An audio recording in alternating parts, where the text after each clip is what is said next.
அந்த ருசி மிஸ் பண்ணி தான் சாப்பிடுவாங்க. தனித்தனியா சாப்பிட கூட முடியாது. இந்த பாருங்க அந்த மாதிரி ஒரு மல்டி லெவல் சாப்பாடு எங்கேயுமே சாப்பிட முடியாது.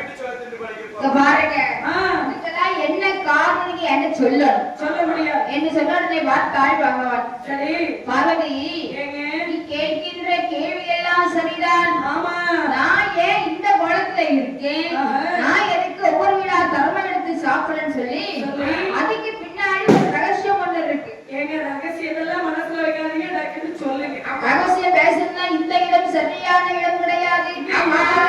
எல்லாரும் அங்க போயிட்டாங்க, ஃப்ரீயா அதுக்கு ஒரு இடத்துக்கு அந்த கூட்டிட்டு போறேன். அப்படியா சுவாமி? ஆமா, பாருங்கள் போகலாம் என்று பகவான் பாரதி எங்களுக்கு கொண்டு வருகின்றார்.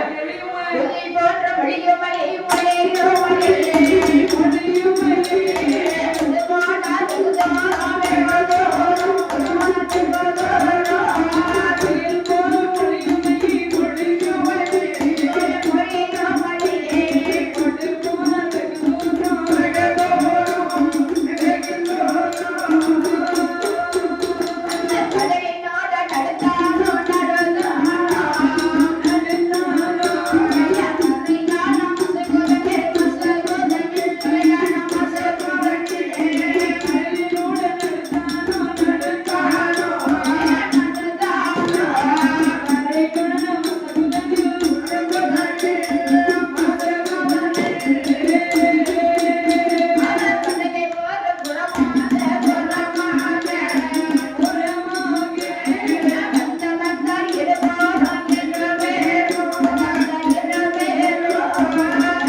இதெல்லாம் ஒரு ரகசியம். ஆமாங்க, பேசுனா இந்த இடம் செட் ஆகாது. எங்க போலாம்? மெரினா பீச்சுக்கு போவோமா? வேண்டாமா? அப்ப கொலச பீச்சுக்கு போவோமா?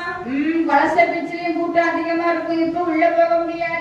எங்க பீச் இன்னைக்கு சும்மா தான் கிடக்கும். ஆஹா, நாளைக்கு வேலைக்கிழமை 8ஆம் தேதி இல்லையா? ஆமா, அதனால தசரா முடிஞ்சு ஒரு 10-15 நாளைக்கு கூட்டமா தான் இருக்கும். அப்ப நம்ம ரகசியம் பேசுறதுக்கு எங்கதான் சுவாமி போறது? கடலுக்குள்ள, நடுவு கடலுக்குள்ள போங்க.